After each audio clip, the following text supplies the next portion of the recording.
What's up, guys? Welcome back to a new episode of Kevin's Faith Podcast. I'm your host, Kevin Davis.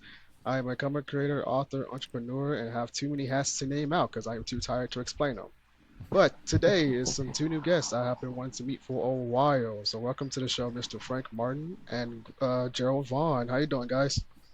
Thank you for having us. Man, I know you guys Right. have been on a roll lately with with the motor coil and everything. Busy, yeah, But busy. first, Gerald and I are constantly throwing out ideas, so it's like yeah. it just nonstop. But first, Author of pretty much anything. I actually came into comics from the prose side of things because I wrote short stories first, and I just love storytelling in general. But I always loved reading comics, so that kind of love of reading something and writing eventually combined. And now I write way more comics than I do prose because I found a great audience, and doing that has eventually led me to Gerald, and we kind of synced up fairly quickly, and we just started hitting the pavement, coming up with ideas, putting out comics, and now here we are. heck yeah, dude. I'm like, we know Gerald draws, so I guess that's it for Gerald. Do I? Well, actually, you're going to find out. This year, we have been tricking you, and Frank is drawing. Oh That's my God. that's never happening. That's never happening. But I think one of the reasons I love working with Gerald is because Gerald he's really more than an artist. He's a storyteller himself, and he tells his story through the art, which it might seem obvious, but a lot of artists don't do that. They'll read the script, they'll draw what they see on the script, but they're not thinking about each page as a story Yeah. in and of itself. So Gerald has really transformed my thinking away in that not just to tell a story like an overall narrative, but to think of the art itself almost like hieroglyphics, right? You're communicating something through the art, which is it's obvious, but you don't really think about story like that all the time. So yeah, he does more than just draw, I think. Well, it's different, when Frank and I work together than, say, if I was drawing. I do work for hire, and I stick to the script as much as possible because we don't have that relationship. The relationship is work for hire. When Frank and I are working on something, I mean, it really is a true collaboration. So, and not every single thing that we do. Maybe Immortal Coil, I take some liberties, but what Frank has brought to the series is a environment, narrative structuring, character placement, taking like sort of, I don't know how you really explain it, because Frank and I were already working on something else, and I was working on Immortal Coil, which is with my colorist and editor, and I was writing and drawing it. And when Frank sort of came on it, I had hit a point where felt that some of the art maybe there was too much. Shove, a lot of story ideas, into a very short amount of time. Some of it is financial. I mean, every issue could be 60 pages long, to Yeah. really, or 10 issue series. But when you're coming in, for me, coming back into comics, and you're hitting that, indie comics community, you're asking a lot to come out of the gate with say 13 issues. That's a lot. That's a lot to ask people to stay on board, especially on Kickstarter. So when Frank and I started working together, I think the first thing that we did was put aside what the script is, say, for issue number 2, because I had half of it kind of done already. It is, where is it going? I think that's what Frank actually asked me. I think it was in our first conversation. Frank said, where is this going? And I already had the end. I had the ending, and I had the characters that could not be cut. These were characters that had to be in there. They were the most integral part, and Frank, sort of helped with that. So a lot of where the story is and how it's getting to that ending, Frank really kind of came in and helped take a big portion of that steering wheel. I think that Frank's ability to sort of make sure there's story, make sure that the narrative, even if it's weird, if it's strange, that we know why things are the way they are. And since then we have a lot of other stories, in the pipeline. Um, so yeah, Frank said we're busy. Yeah, I mean, we could be making comics just on what we have in the pipeline probably for the next 5 years. One of the reasons I also say that Gerald is more than just an artist, he's a writer, is because that kind of leads itself to a writer's way of thinking, right? I like writing prose because it's just words, man. You can make the biggest story you want, and it's not going to be. Novels are long, so you can write a grandiose, super epic fantasy adventure with a million characters if you really wanted to. And Gerald's thinking is not restricted by that, right? He thinks of these grandiose kind of stories. But it's super hard to pull off in comics. It's even harder to pull off in movies. So comics really is a restrictive way of storytelling where you have to use the tools at your disposal to tell the story that you can.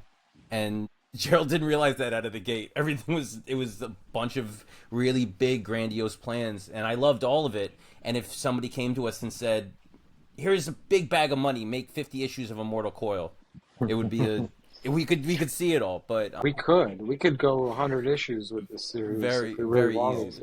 Yeah, it's in Norse mythology, right? It's epic in its very nature. It's such a long story. What really happened? But what really happened was when Frank and I really got to work on this series in particular, it became really clear that these 5 issues are at a moment in time.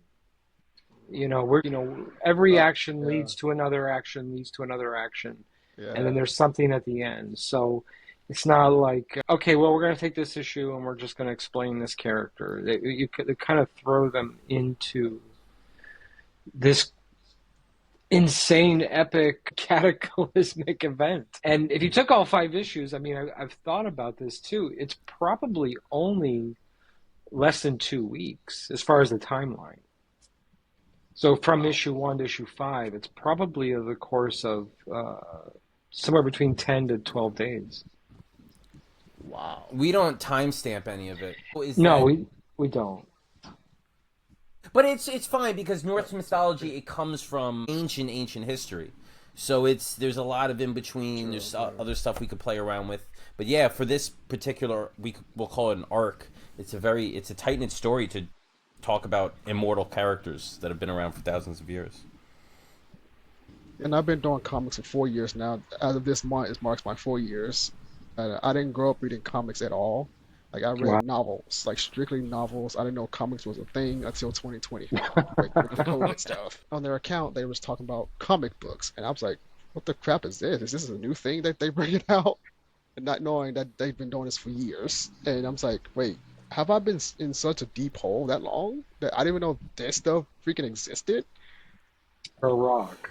I was. It should have been a science experiment. What happens if we introduce comics to someone?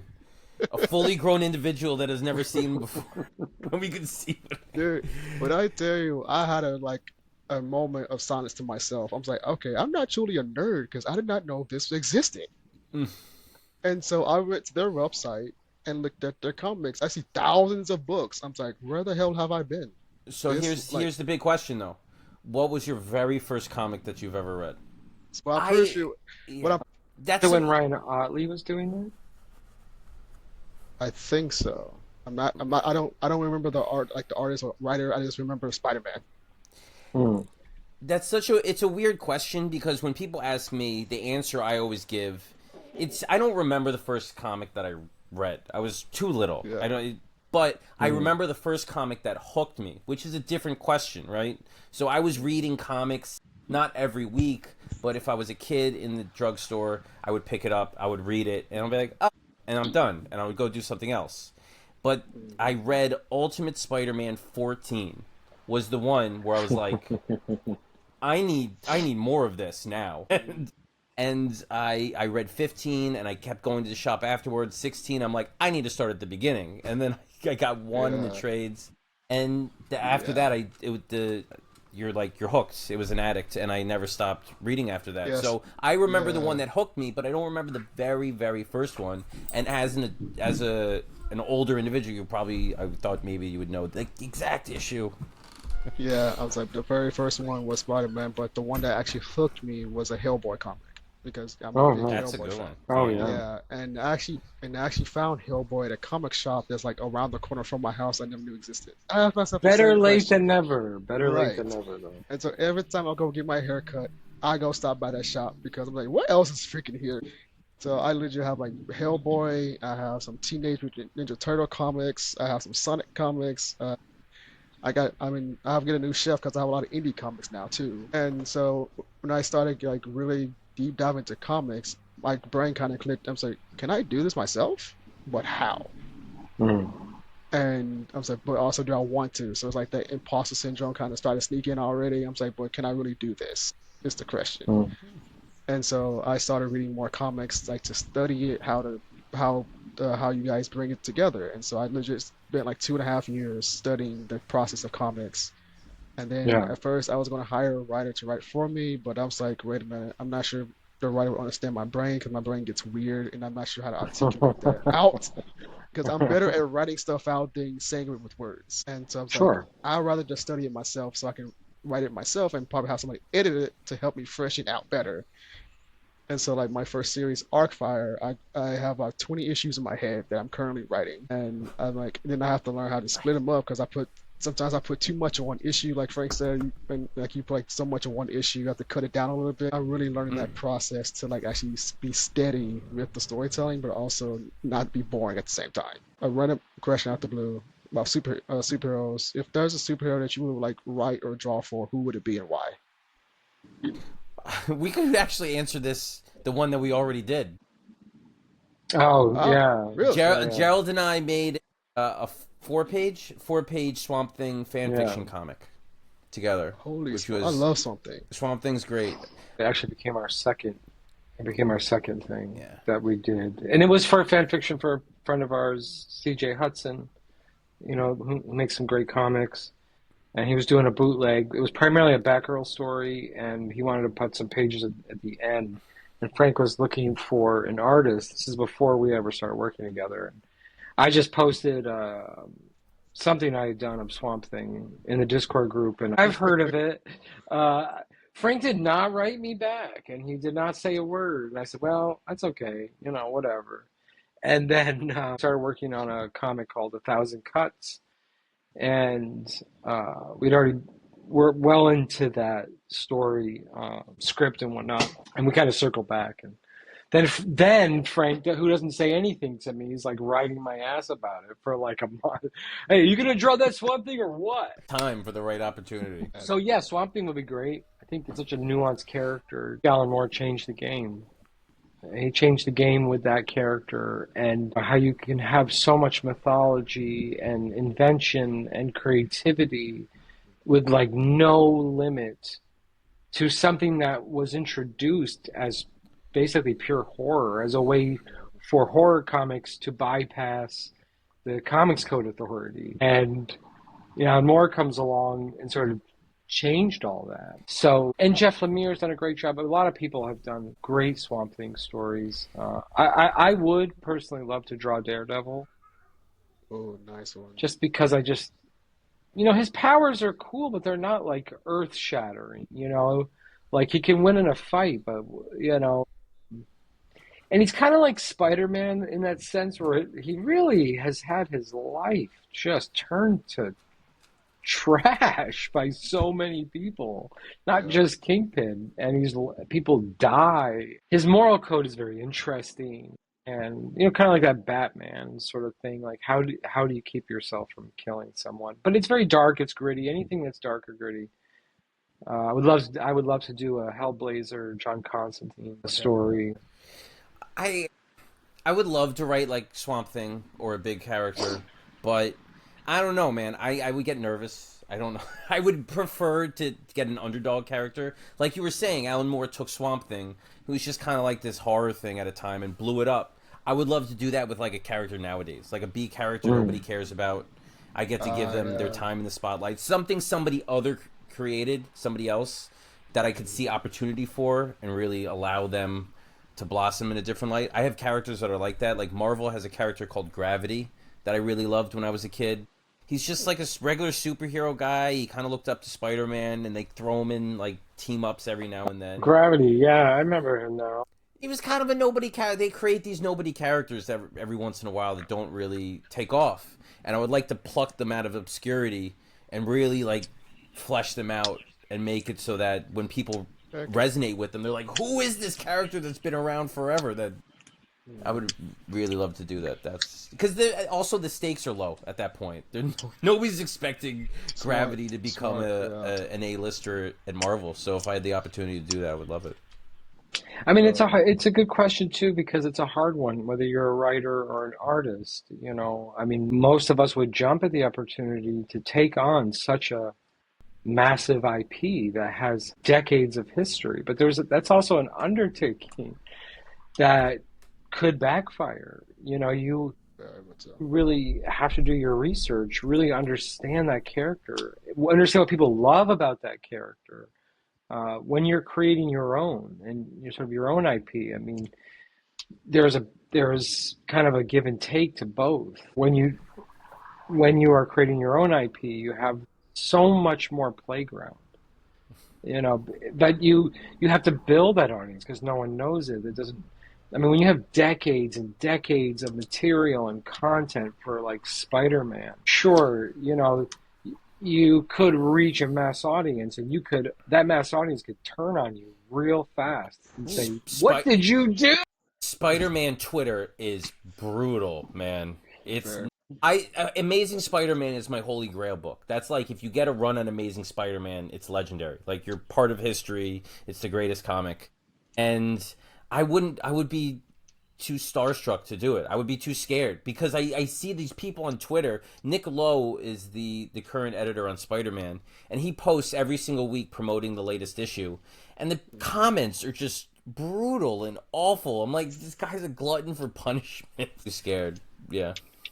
Like I'd rather tackle like I was a huge fan of the series for DC, the Justice League Dark. I mean, something like that would be super cool, super fun. You love Yeah, weird dark stuff. that does you that know. obscurity, not part of reality, just kind of abstract and yeah, houses that are just floating in the ether. Man, yeah, I gravitated towards more horror than superheroes, and that's why horror is like my strong suit of writing. Hmm. So if I ever wrote for like a studio, I would probably write Clayface, Okay, nice. I'm looking forward to that Bane, movie. That's going to be Swamp interesting. Thing. I mean, I'm a big villain guy. I'm like I don't care Hmm. about the superheroes. When I watch a superhero movie, I'm slick rooting for the villain to win because I'm a big villain guy.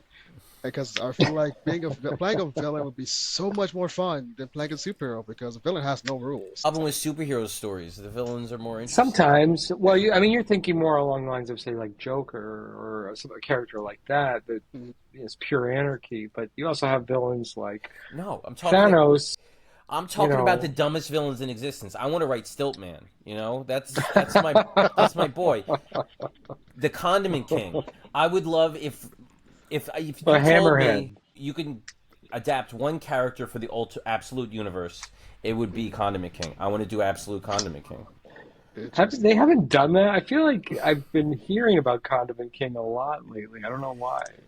You know who had a comeback was great in animation? Kite Man. Kite Man was great. Okay, Tom yeah. King. Tom King took Kite Man, who was a joke, and he made him great in the War of Jokes and Riddles. He was in the Harley Quinn show. He's Mm. he's making a comeback. He got his own But spin-off. James That's Gunn does that's that how a I was lot. introduced to that character was the Harley Quinn show. James Gunn is very good at that too. Yeah. He loves taking the most obscure characters and bringing them in, to whatever he's doing. He did it in Guardians of the Galaxy. I'm sure he's going to do it more in Man of Tomorrow. I'm sure of it. Yeah, Oh Suicide yeah, and Squad. You know what? He had an opportunity to put a bunch of characters on a team and then kill them. So he was like, we could just scrape the bottom of the barrel. Yeah, That's pretty I much. love it. That was the opening it, scene of the movie. Yeah, pretty literally, much. it really was. It literally was. I think every kid, I mean, I'm the opposite, Kevin. I mean, I've been reading comics since I could read. and comics, and wherever there was a comic, whether it be the grocery store or a flea market, or later when I was older, able to go to comic shops. Because when I was first reading comics, the direct market hadn't been around that long. The direct market in comic shops, comic retailers, that those are super hard to find. There was a cigar shop in the town that I grew up in upstate New York. That's where I got the comics. That's where they had a spinner rack with like the Punisher and They had Spider-Man. cigars and comics. So when you brought your son to get your smokes, he had something to buy. Yeah, well, my grandmother smoked, and she would go get her cigarettes, and she let me buy, two comics. It was like, a quarter. Boy, I'm really aging myself now. Um, I think nostalgia gets hyped up and it's overrated, but there was something nice to be a kid, and comics were entertainment. They were fun. They were part of the culture, not like a big subculture. They were next to magazines, by Mad Magazine, and then there's Superman. So I mean, I fell in love with the medium. I don't think it appeals to everyone past a certain age.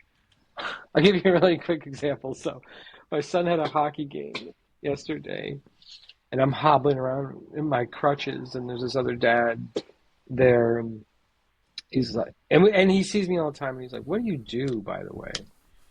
And I'm like, "Oh God, I don't even want to tell," because sometimes in America you tell people like, "Oh, I'm a comic artist." Is that a real job? And so I told him, and we talked comics like the whole time. We were like missing parts of the hockey game. It was kind of nice because we were the same age, and we were talking about how comics when we were young, and it was so accessible, and all the kids read comics. I think movies have helped and to some degree. I think the films and TV have helped comics reach new audiences, where I don't think digital comics really did that. I don't think digital comics was supposed to be this new reader acquisition that they had hoped. But I think you could say films in some way have ruined the comics, maybe at Marvel, but they have brought in new audiences, little kids and stuff like that, who, also are like, "Well, I want to read about Iron Man. That was a cool movie, but I want to go check it out."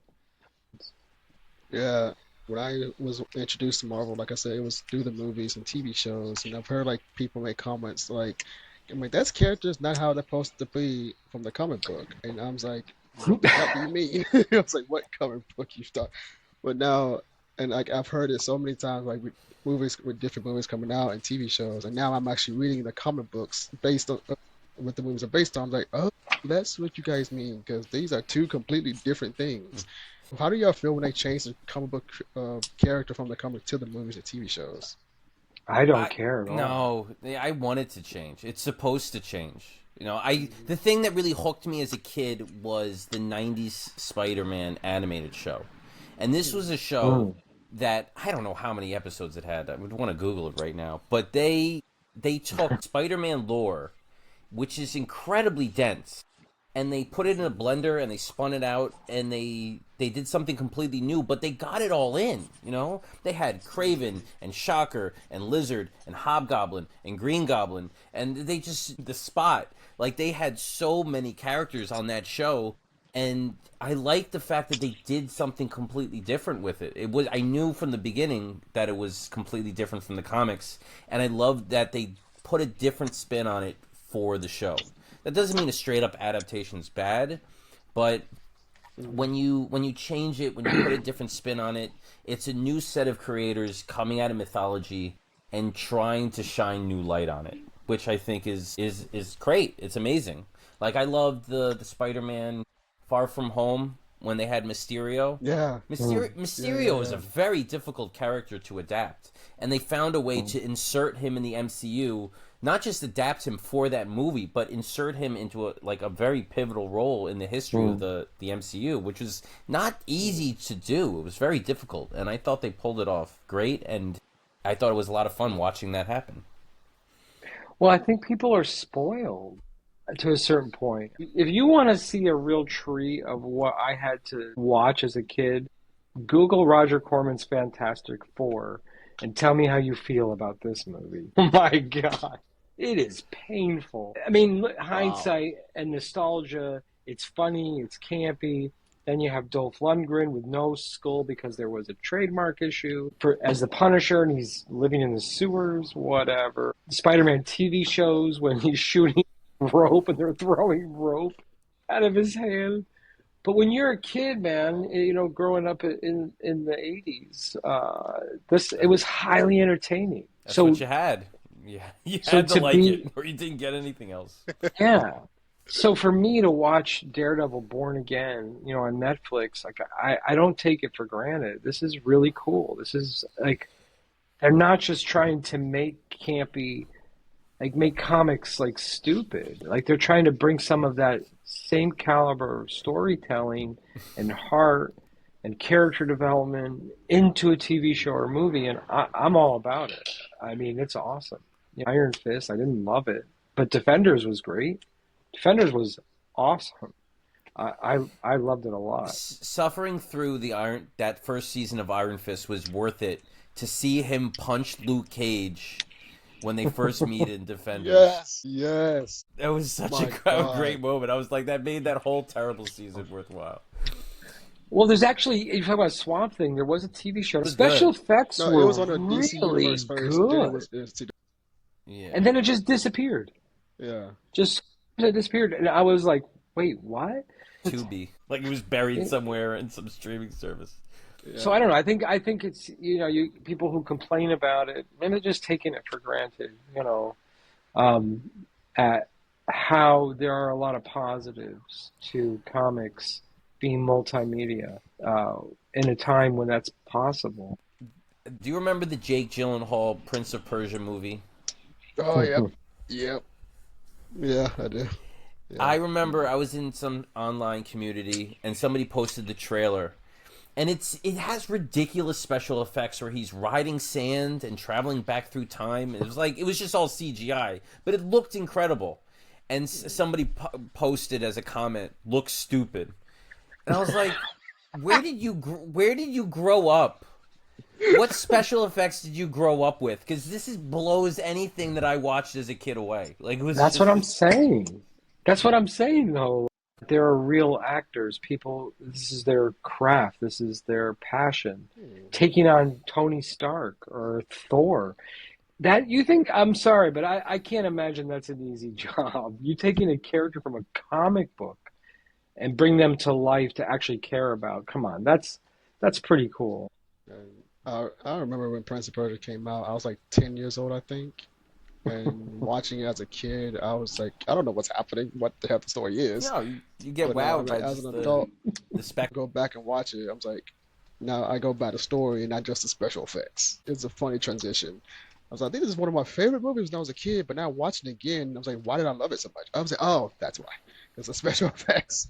But now, But even when they're kind of bad, like I have an 8-year-old and he got really into Fantastic Four from the newest film, and he is very smart and he saw there were other Fantastic Four films. The The reboot. one with Miles Teller. Yeah. 2015, the 2015 It one. was super dark. Watched Rise of the Silver Surfer. I mean, he loved it. And they actually did a really great job with the Surfer. What did you think about the They first steps, Silver Surfer? Well, she was lo- she was great. good. Julie Garner's great. I did a painting of it like right after I watched it because I loved it. I'm not one of those people. I don't care if you change their sex or color of their skin. It means absolutely diddly squat to me. And that's talk about and I think that is even weirder. But I can't go there because I'm gonna just rage bait your viewership through the roof. I would I would say it depends on the context, but she's a great actress. I was very excited. I love everything that she's in. So When the movie came out, I've seen so many ridiculous comments talking about why they gender bending and stuff. It's never Posted the gonna actual character change. from the comic. I was like, it's comic accurate. This character's in the freaking comic, you idiots. And what does it matter?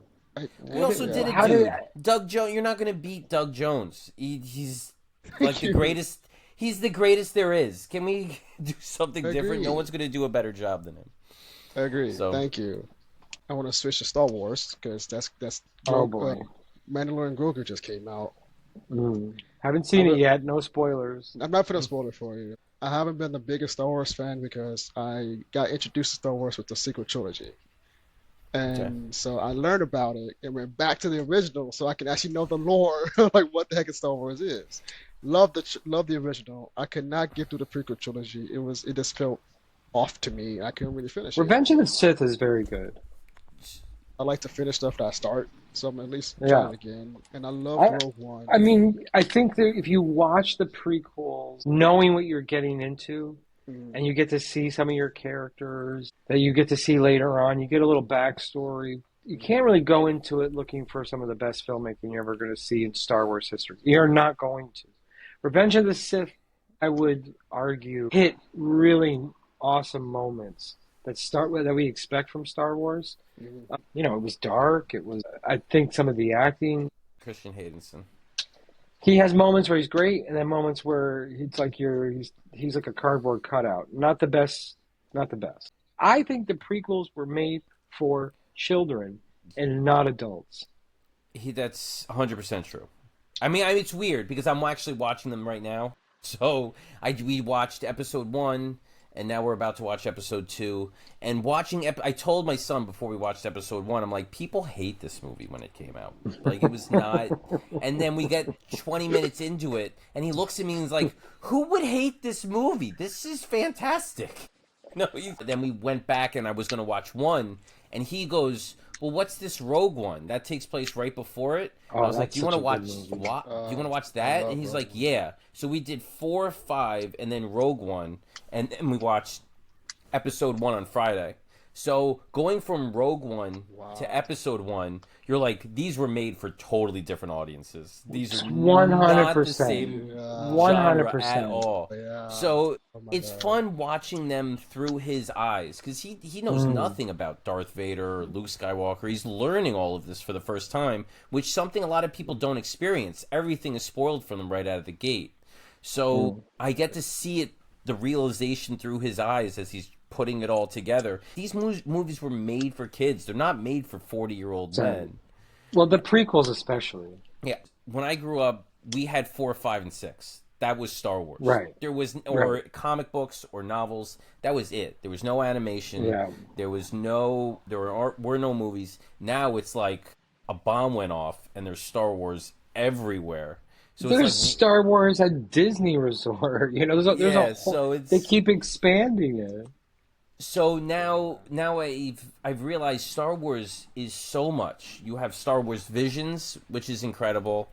You have all the animation, which ranges from very Some dark to very light. All of the movies jump all over the place. The Acolyte is completely different from Skeleton Crew. There's so many different. When Acolyte came out, I've seen so many people review bomb that so badly.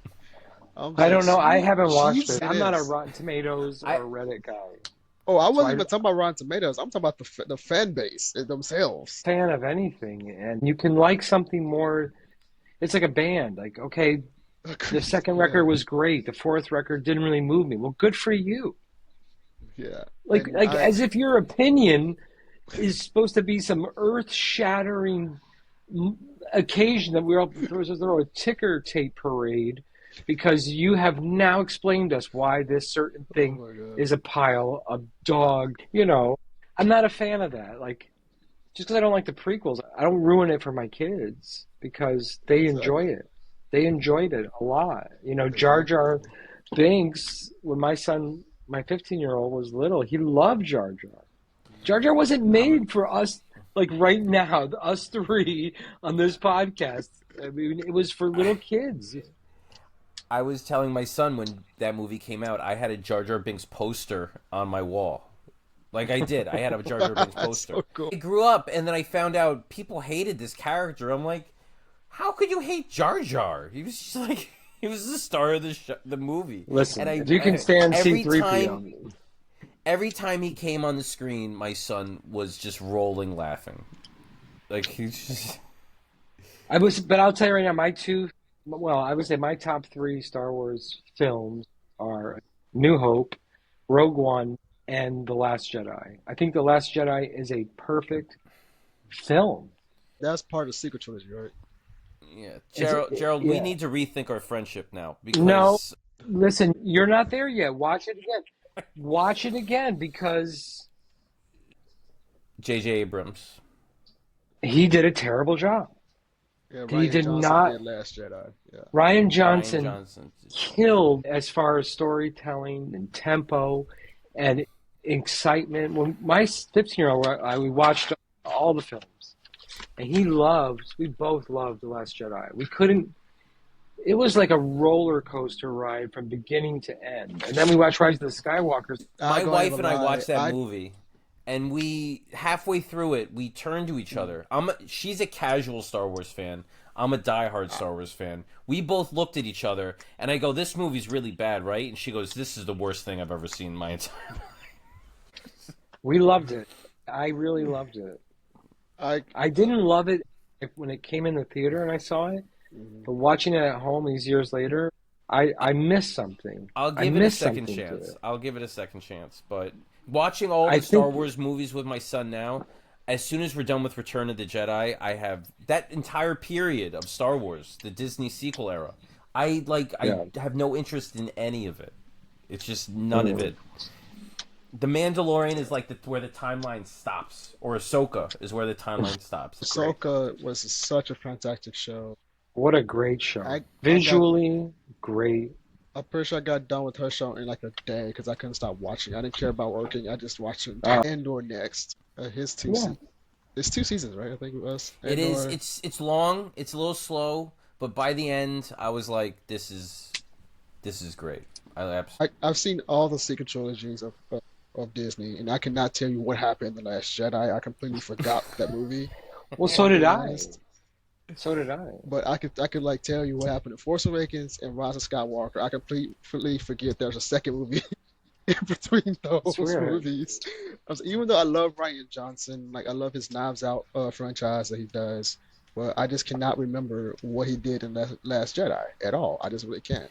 It goes by pretty fast. Yeah. No, no, it's a slow All right, all movie. right, all right, all right. Let's go. Let's We'll play. flip it now. We'll flip it out. But I will say, Mandalorian Grogu does feel like a kid's movie. But for me, I felt like a kid at heart again. I think I still like it could have been Did you see another it? You like a saw few it? episode season. You Yeah, saw the movie, so it yeah, does feel like a kid's movie. My son is yeah. interested in it, and he's like, "When does Grogu show up?" I'm like, "Dude, we're not even remotely close to where Grogu shows up." Like, Your Well, kid that's would cool. definitely love Grogu. I mean, Mandalorian Grogu. It was a fun action adventure. I was like, part of me, I was like, as an adult, I was like, I really don't care for this movie. But then again, I was like, it's still a fun adventure at the end of the day. yeah, there's But some. I just still feel like it could have been like a few episode season. They could have just told that story, if I'm being honest. Whatever that budget was, they could have put it back in like a final season of the show instead of having an entire movie about it. Because it was like a linear plot. It was like not really like to me, not really much character development, but it was still like a fun, wacky adventure. Like that's really what you expect from it. So Well, There's we're gonna some. go check it out. My son and I went to see it. Yeah, I'll wait for streaming. I already paid for Disney Plus. They know it's coming eventually. There are some franchises that, if a new installment comes out, I'm just going to be happy to be back in the universe. Like yeah, Mm. MCU is like that. Star Wars is like that. I don't love. It doesn't mean I'm going to love whatever I'm watching, but oh just the yeah, Right. oh yeah. universe itself is a place that I enjoy, and it's familiar. That's And that's literally how I think you're gonna feel when you see Mandalorian Grogu. Like you're just happy to see this universe again. That's Yeah, how I kind that's of cool. go into it. I don't hate it and I don't love it. It's one of the in Right. between things. It's like I tolerate it. Like yeah, it's more like a kid's adventure type of movie. But then again, I'm a kid at heart, so I still like it.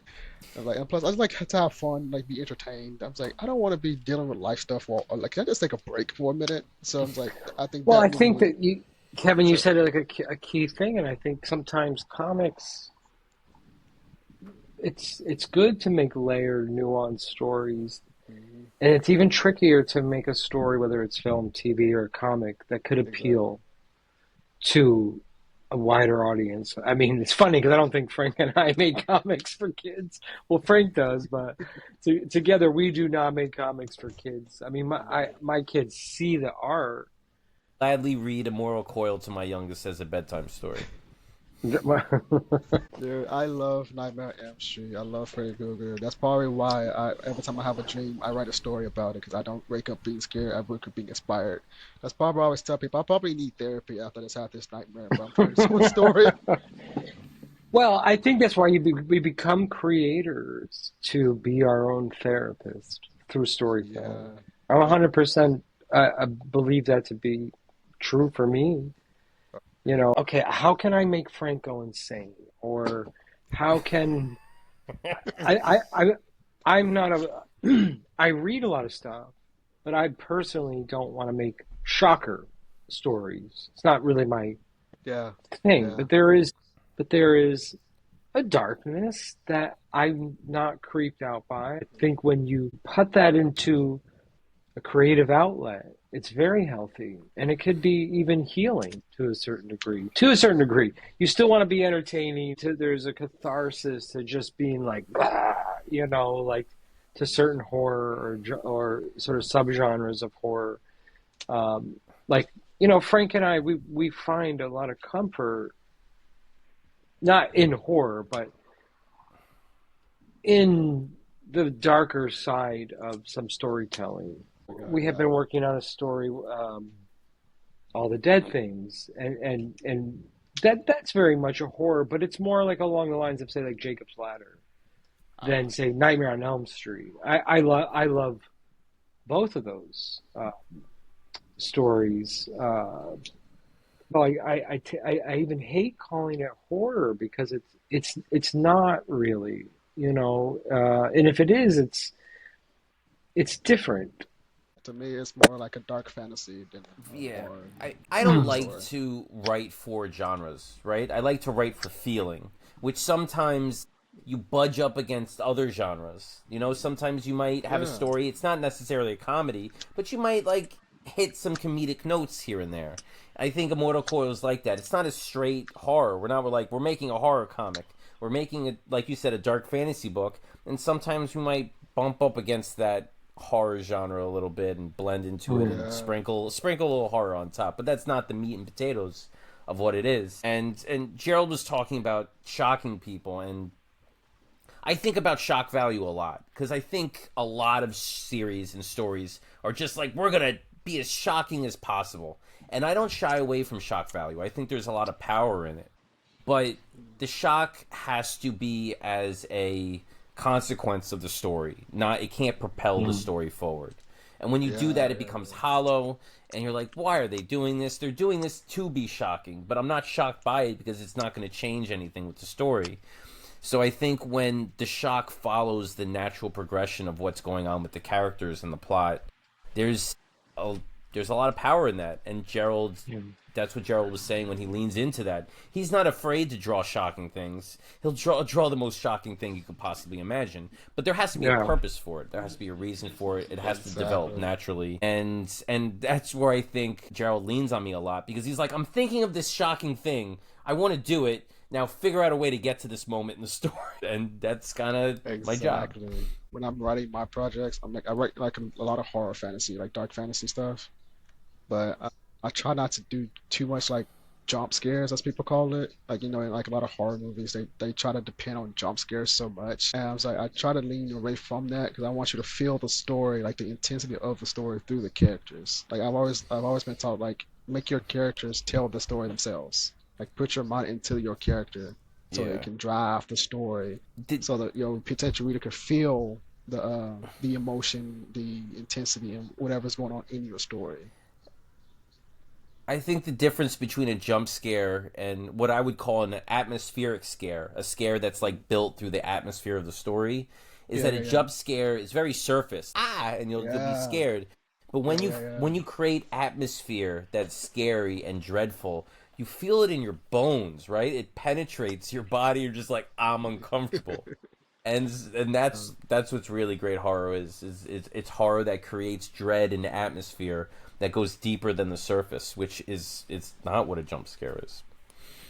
Yeah, and like that's why when I watch like movies now, I go in like with two brains, one as a fan and one as a writer. So every time I watch something new, it's like, okay, I'm gonna go as a fan, not criticize it. and just enjoy it and at least try to.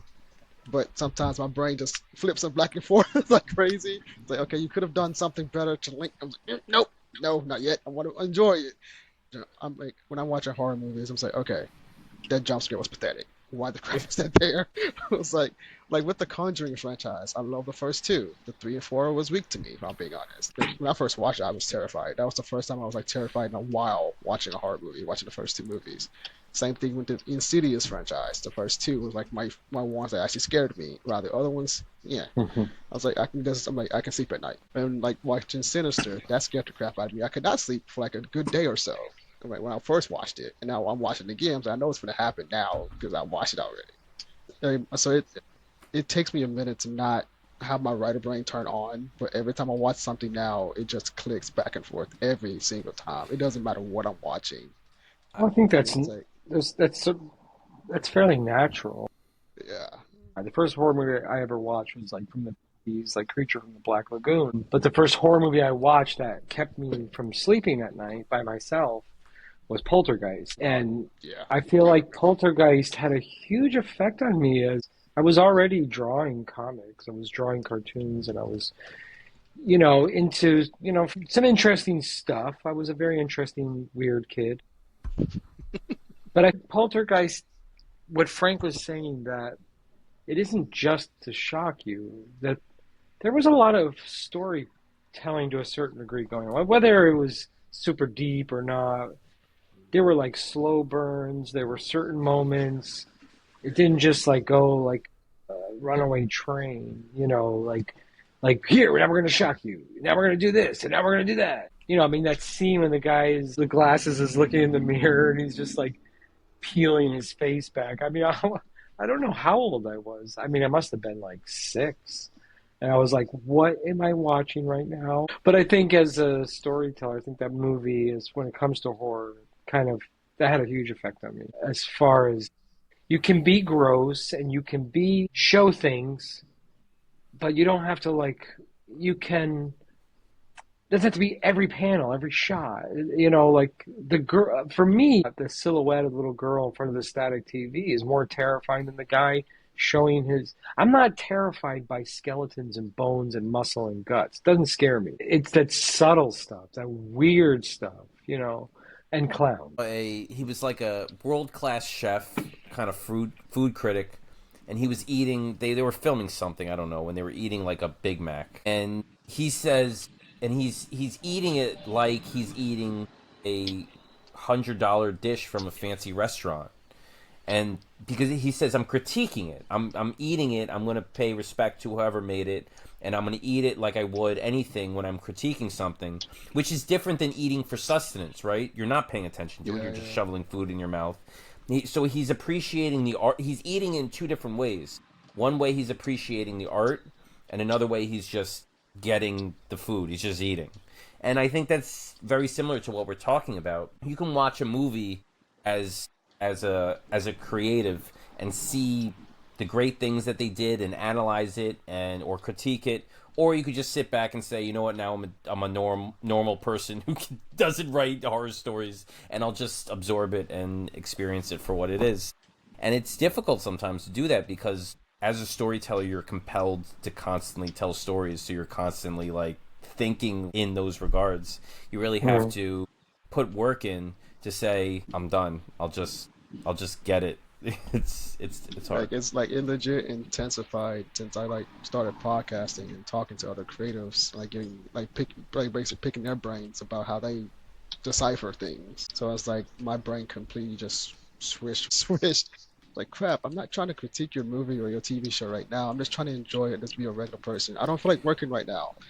Mandalorian Grogu, I went in as a fan, just to enjoy it, like to be a kid at heart. Of course, my brain still kind of clicked. I'm saying, okay, I don't think that was needed there. I feel like a filler. It's like you could have extended the story this way. I was like, I just can't help it no more. At this point, I was like, you know what? I don't care anymore. I'm just going to just keep doing it. I don't say anything's trash or like stupid. I just explain why I dislike something and also why I think it's still good at the same time. Because I was like, when I see people make them, it's horrible movie, it's stupid, it's trash. I don't listen to those people. I look at people that actually give a breakdown, like an actual criticism and explain why they didn't like certain things. A lot of weight to word of mouth because of that reason, right? If somebody tells me, "Look, the movie's kind of stupid, but it's a roller coaster of fun," then I know, like, okay, I don't have to think too hard about it. I'm just going to get on the roller coaster and have a good time. Mm. But if someone tells me it's cinema, it's so great, then that's what I'm going to be expecting. So when I saw Oh my Sinners, God. I was very critical of Sinners because people are telling me that it was the greatest movie of all time. But if people are telling me that, like, it's just a stupid vampire movie, I'm gonna be like, this is awesome. What are they talking about? Granted, I love the Sinners movie, but the way I told people, I was like, don't go into the movie thinking it's a vampire movie. Yeah, It's you not got just, it's not a expectations vampire are movie. everything. I'm not gonna overhype it. Go with the mindset of this, because if you're expecting this, don't do that. Because you might Mm. enjoy it more if you're going like this. Had some great scenes. I mean, It did. really great scenes. It did. I think marketing is very important. I think because as we were talking about, it's all about perspective. It's all about experience, and Exactly. marketing is a way to get people into the movie. So you're giving them their first impressions. They're already gonna Yeah. like have an idea of the movie in their mind, and if you screw up that marketing campaign, you're gonna be like, well, this isn't what they told me it was gonna be, or vice Yeah. versa. They like, for instance, I loved the Orville when I watched it. It was, but they played it off as like a sitcom-y Star Trek and the marketing, and I'm like, I'm not gonna watch this. And eventually I That's did, and that's the show made by the guy who did Family Guy, right? yes, and that's how they Perfect were File. doing it. They're like, oh, the guy from Family Guy is making a goofy Uh, Star Trek. That's not what it is. It's an No, honest to it's not. God love letter to sci-fi, and really, I haven't seen it yet, so yeah. I've seen the So I trailer. was when I watched it, I'm Interesting. like, they did a terrible job marketing this thing, Yeah, and it's actually so better than I thought it would be. yeah, that Okay, I'm gonna happens all check the out that show time then. with yeah. You got to really prime people the right way when they go into something, because it could make or break the entire experience. Yeah, and like another movie I just watched, Obsession. I've seen Don't I've I so want to? I don't even know what this is. I've heard people talk about it. I want to see it so bad. Don't please don't when tell it me came. nothing.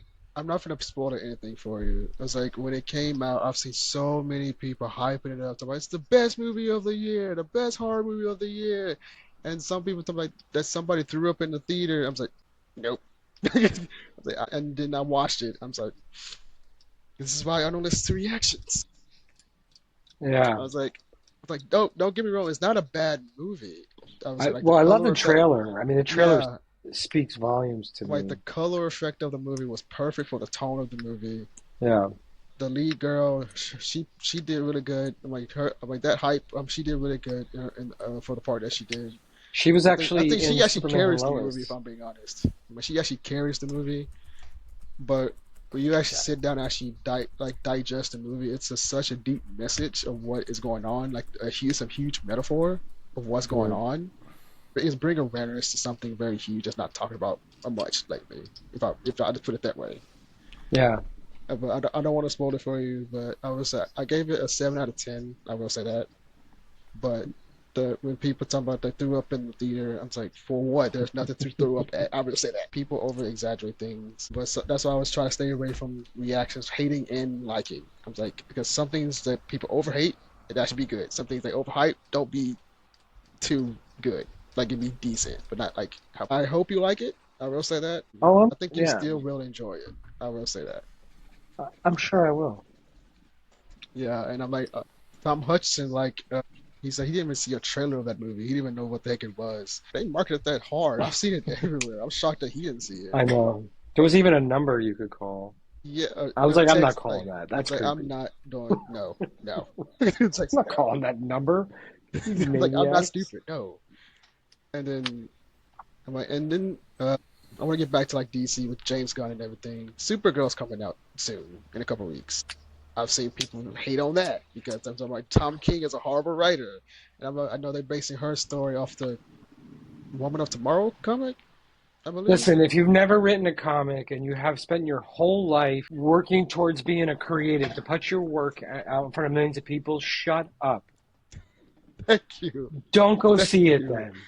Yeah, I get kind of tired of it, and Mhm, this is true of comics and TV. I've been a creative my whole life, mhm. and it's very easy to try to force an opinion as a fact.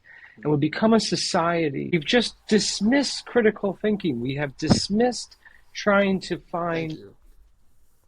certain positive things in literature and film or TV, and there is stuff that is just not well made.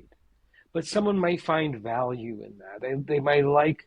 They're a big fan of the what you might call like a B movie. That just appeals to them. And like Frank and I, we're never going to make a comic. We are never going to make a comic that appeals to everybody. It's not going to happen. Exactly. So at the end of the day, I think as a creative, you're just trying to tell a story. You're trying to make it cool and interesting and not be so message heavy that there is an entertainment value to it, but there is a narrative structure. And that's true in all the things that we're talking about. So when people are like, whether it's Supergirl or Tom King, then don't go see it. You don't have to spend money. Stay at home and watch something you do like. I'm looking forward to it. I think it looks badass. I've read Tom King's stories. I have zero issue with any of it. I you can have your opinions, but what does it mean at the end of the day? Not Good. not a whole lot. And like when I learned what story they're basing off of, I actually went and found Woman of Tomorrow to see what that story is about. And I It's a was good like, comic. whoa, that's some great writing and illustrations. And like, looking at the trailer, I'm like, holy shit. Oh, the art is phenomenal. Jason Momoa as Lobo, that's been a long time coming since he's been wanting to play that character since forever. And he actually looks like Lobo, actually. So that's going to be freaking great. I know Frank's got a. Alright, well, we're gonna hop off anyway. So, but before we get out of here, guys, where can we follow you guys on social so we keep up with your projects? Well, we have a Substack. It might be under G. Von Stoddard or Third Contact Comic, but we're going to be, trying to utilize that more, sharing more, kind of going through processes, and we have some op-ed pieces that we do about indie comics and our own journey and art you can see and stories that we're doing. So, yeah. Awesome. And you can guys follow me on Instagram at I am Cam Davis Official and Facebook at I am Cam Davis CEO. Frank, Gerald, thank you guys for coming on and nerding out with me. Yeah, man. It was a good Hopefully, time. guys, to see you again, man, because it's a great conversation, learning from you guys, and just having a bromance, as I call it. But guys watching, we'll catch you guys next time on Kevin C. Fate. Adios.